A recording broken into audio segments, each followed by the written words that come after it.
Well, thank you for joining us today. My name is Robert King, and I'm going to be interviewing Dr. Eric Hoffman.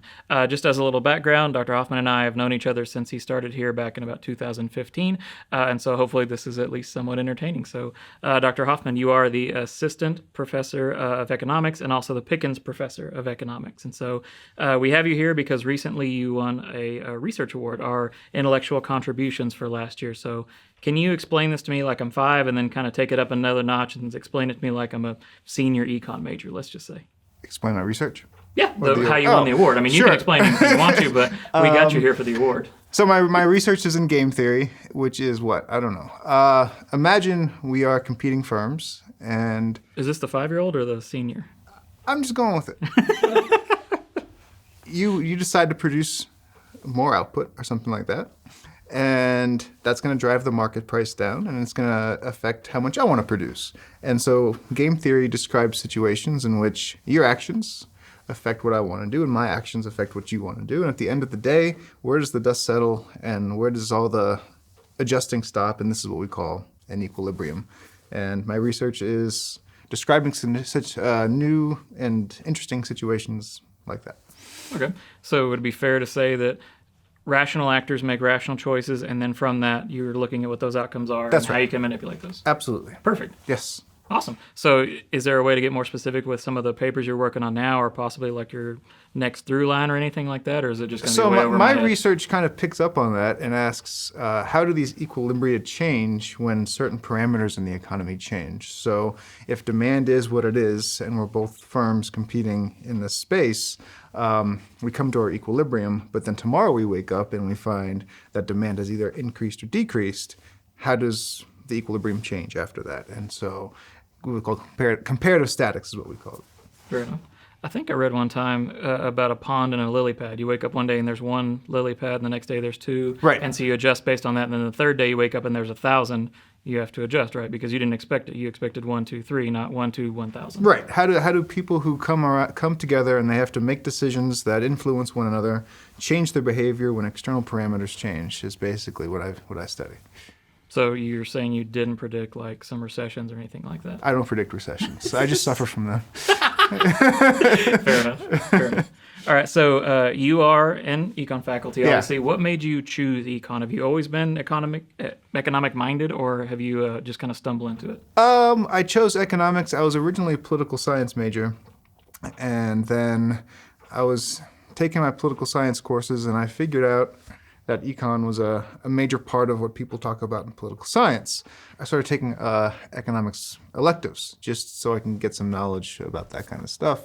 And what attracted me to this was the fact that, as opposed to political science, where I thought it was very hand-wavy with no definite answers, economics seemed to provide more rigorous type of quantitative answers, which I was attracted to. And so my political science major turned into a political science major with an economics minor, which slowly turned into an economics major with a political minor, which slowly turned into an economics major with a mathematics minor. So political science eventually went out the window, and I became a mathy econ guy.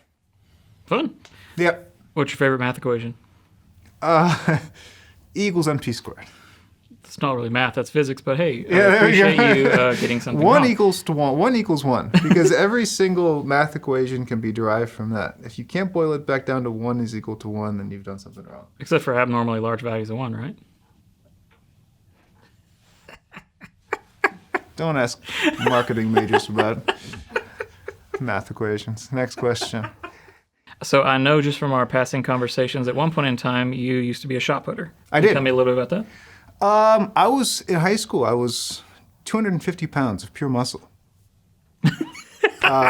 And I was a good shot putter and a discus thrower in high school. And I went to the state championship. This was in Florida.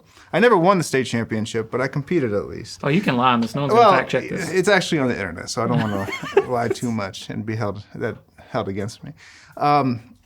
And I got a couple scholarship offers, but then I decided I want to just focus on academics. I dropped a shot put on my toe one time and broke it in half. Like literally. The shot put? No, because you're 250 pounds of solid muscle? No. On the x-ray, you could actually see that the only reason my toe was still on my foot was because the skin was holding it together. And so I that wasn't the moment where I said I'm done with this, but that kind of contributed to the whole thing. Interesting. Yeah. So as a faculty here, you are going to be advising students at different points in time. And so as I'm a student and I come by and say, I'm thinking about economics, but I don't really know what I don't know. Can you tell me why I should be an economist? Ooh, that's a good question. I have like already canned answers about economics is everywhere and these types of things, but it really is true. I mean, supply and demand can explain a lot of different things, and it's a good basis for, of course, an economics degree, and it leads you to a good foundation in other things in business as well, finance, management, and these sorts of things. So I would say if economics doesn't interest you directly, then it's a great foundation for other things that do. I dig that. Something I've always told students is that, and I'm going to delete this so no one knows I've actually said this so I can continue making fun of econ, but econ and psychology are like the big disciplines that all the other disciplines kind of borrow from, particularly in the social sciences. I agree. So you could always use that as one of your And canned answers too. we have something called physics envy. So we try to be the most mathematical of the social sciences, and we get a lot of flack for that. But it's just something that we do, and so yeah. So you haven't done quantum economics yet? No, there actually is a field called quantum game theory, and it's probably nonsense, but maybe one day. It's nonsense, but I'm probably going to wind up doing it sounds cool. If I write a paper in quantum game theory, maybe I'll win another research award. Who knows? Well, the good thing is that if you do that, you can actually be a good researcher and a bad researcher at the same time. That's true. It's like Schrodinger's researcher. We have a new research award, the Schrodinger's research. You have to choose whether or not they're actually good or they're actually bad. What is your favorite course to teach? And that can be something you teach now or something you've taught in the past, but like what's that course? That's a good question. I would say principles. You get a lot of students who've come in, maybe this is their first course from high school, and they're coming into college for the first time. So you have an ample opportunity to steer them towards economics and away from marketing.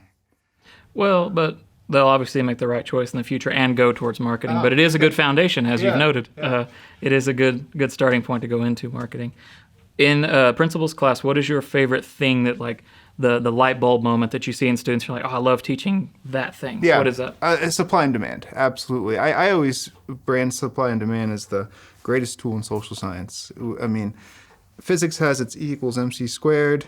Economics has supply and demand. And if you think that academics is just some ivory tower, pie in the sky type of thing, all you have to do is look at supply and demand and see it working everywhere around you. Prices go up, prices go down, and the supply and demand model explains that very nicely, and students, they catch on to that, and I think they really say, oh, this is something I can hold on to and explain the world around me.